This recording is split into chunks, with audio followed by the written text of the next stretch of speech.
Hey everyone, it's Bowman here. Thanks for coming back to my channel, and today we are checking out the dev diary for the Dark Pictures anthology, Little Hope. So I think this is going to be maybe a little bit more information on the game, maybe some more gameplay, a little bit of deeper dive into the story, and some more information from the developers. So let's take a look here.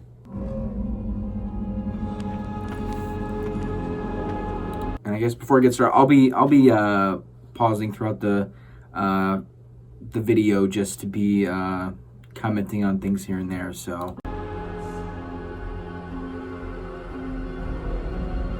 hey, come and check this out.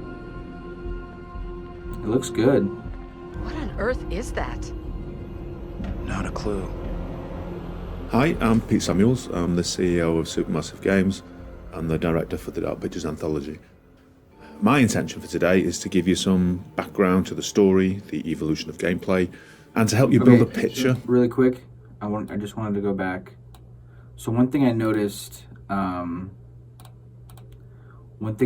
while going through, come on, let me pause in the right place here.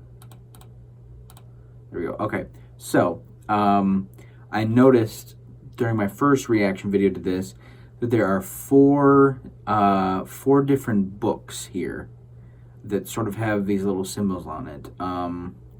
This symbol, I think, is the Little Hope symbol, and I want to say the book to the left of it is, I can't really see it, but I want to say the book to the left of it, maybe not. See, because I originally thought that this book on the far right here, I thought that was maybe the Man of Medan book, but then it would make sense that if they were going in order, it'd be like Man of Medan, Little Hope, something else, something else. But there's four books here, so my thought is there's probably going to be four different games in this anthology. So that's just my interpretation. Background to the story, the evolution of gameplay, and to help you build a picture of where Little Hope is both similar to and different from Man of Medan. But first, a short recap on what the anthology is and the team's intentions. The anthology is a series of intense, standalone cinematic horror games, released on multiple formats. Each is a new and totally different story with new characters, new settings, and inspired by different subgenres of horror. How you play and the decisions you make will determine whether your protagonists live or die during the course of each game. And each is designed from the ground up for massive replayability, with branching storylines, different endings, and multiple modes of play, including couch co-op and the critically acclaimed two-player online shared story mode. So let's talk about Game 2, Little Hope. Set for a summer 2020 release, the story takes place mainly in the present day in an abandoned New England town called Little Hope, a place with a dark history, a paranoia that pervaded a settlement at the centre of the 17th century witch trials. As before, it's multi-platform, 4 to 5 hours single player, with the alternative Curator's Cut playable story where you control different characters. And with couch co-op and two-player online modes of play, both of which were received very enthusiastically first time out. The game centres around a whole new cast of playable characters, a small college class on a field trip in Massachusetts, Taylor, Andrew, Daniel, and a mature student, Angela, with their professor, John. Following a bus crash, they find themselves in the deserted town of Little Hope, and are prevented from leaving by a dense and mysterious fog. But Little Hope isn't just deserted. As I've said, it's a New England town with a dark past, and with plot lines influenced by the Andover and Salem witch trials, and the recounting of these in Arthur Miller's The Crucible, our story forms around paranoia, brutal executions, and the pursuit of redemption. As they explore Little Hope, looking for an escape, they try to understand the meaning of these events, the root of the evil, and how it is directly connected to them. I come to Creepy Central just to get a top-up. What does that mean? The more obvious cinematic and literary influences for the game include The Witch, Season of the Witch, and Blair Witch, but people will recognise some other strong influences, such as Hellbound Heart, Hellraiser, and other similar works by Barker, and indeed Silent Hill, and two of my personal favourites, It Follows and The Omen. Interestingly, our studio is just a stone's throw from Guildford Cathedral, which features strongly in Richard Donner's 1976 classic. A basis in real or mythological events is a core component of each of the Dark Pictures, and as I touched on earlier, Little Hope's basis lies in the New England witch trials of 1692. And something I hadn't realised until researching the subject is that during that period, more people were accused and arrested for witchcraft in Andover than were in the neighbouring town of Salem. And it was through studying a map of Andover in 1692 that we came up with the name for our fictional town of Little Hope. Oh, that's cool. Let's take a look back at this map. Huh. Yeah, Little Hope right there. That's interesting. So they've definitely put some thought into this. This isn't, I mean, they didn't just throw this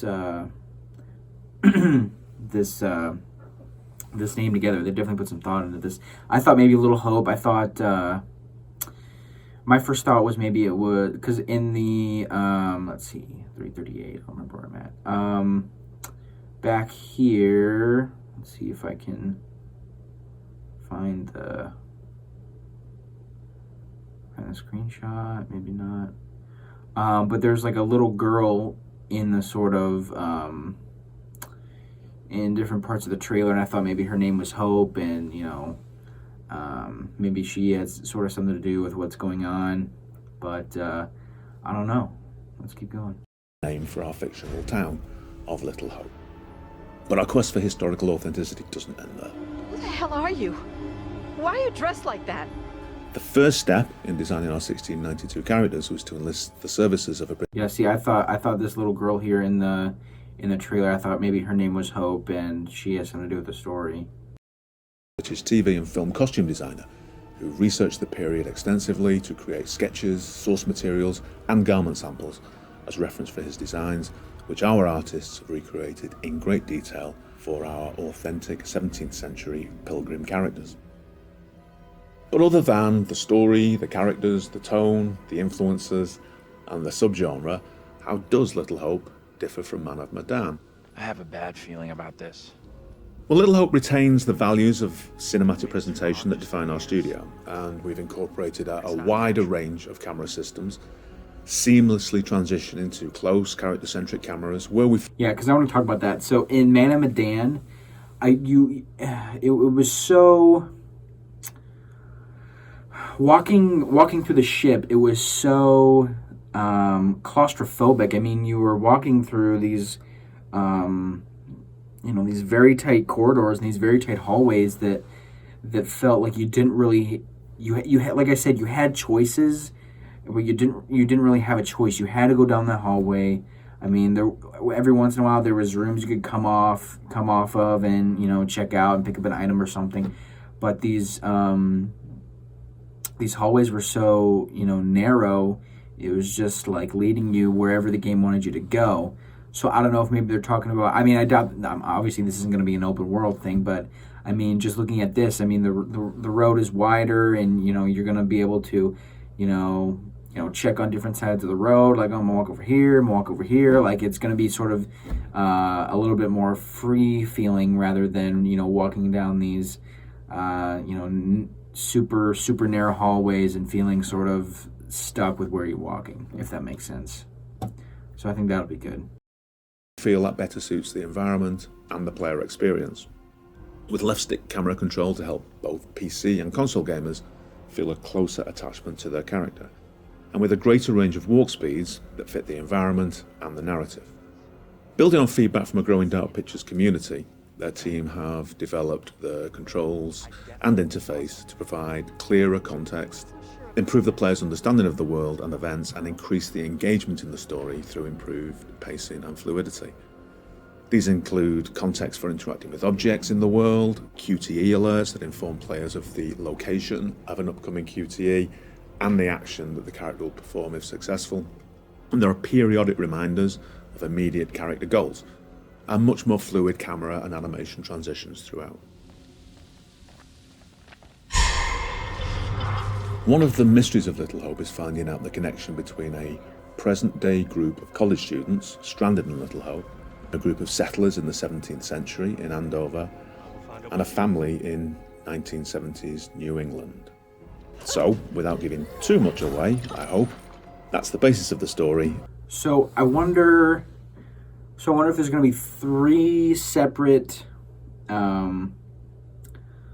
like 3 separate groups of characters going on. I guess I don't know because he just said we've got, you know, these groups of college students, and then we've got the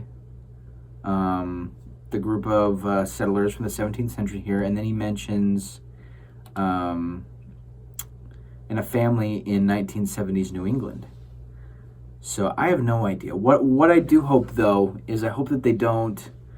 I hope that they don't, because, you know, obviously when characters die in games or in movies, you know, you want to be attached to them. You want to feel, you know, you want to feel bad for that character dying. You know, if it's permadeath, you want to feel bad for that character dying, and you want to look back and be like, man, you know, the choices I made really, you know, did affect the outcome and you know, did affect this character's life and its death.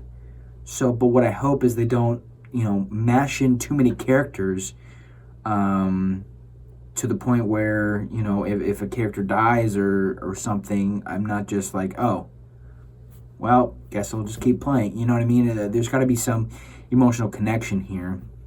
And I felt like they kept it short and simple with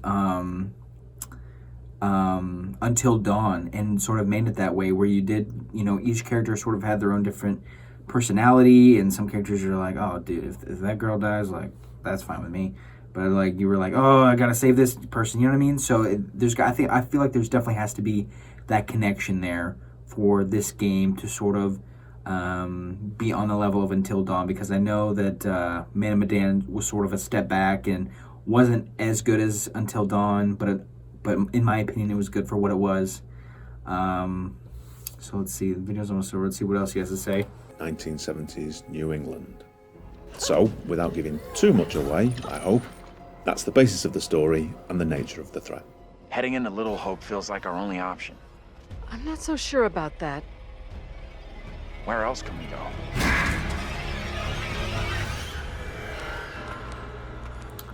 Yeah. All right. Well, yeah. Well, thanks for checking out my channel. I hope you like this little video and the little breakdown I did of this video. As far as anything else I have to say, I mean, I'm definitely excited for this game. It's coming this summer, so I'll definitely get that and play that for you guys on my channel. I